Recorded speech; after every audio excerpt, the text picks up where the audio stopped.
Hi guys, this is the video to learn how to print out large data in just one page in Excel. So as we can see, there are so many data and content and so many pages. So to print out in just one page, click on this view tab. Here click on page break preview. So we can see the page numbers. So there are about 8 pages content. Drag and drop this line.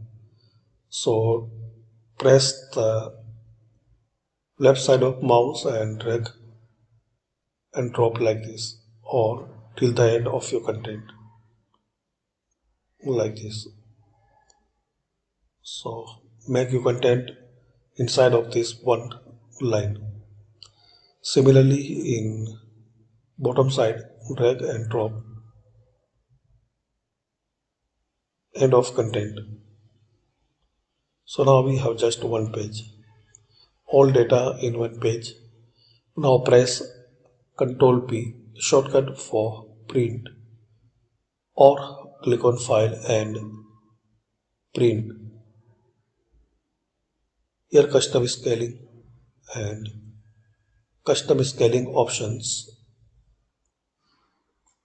page, and here click on fit to and click on OK. Now print it. So this is the setting to print large worksheet in just one page. Thanks for watching guys. Comment this video useful for you.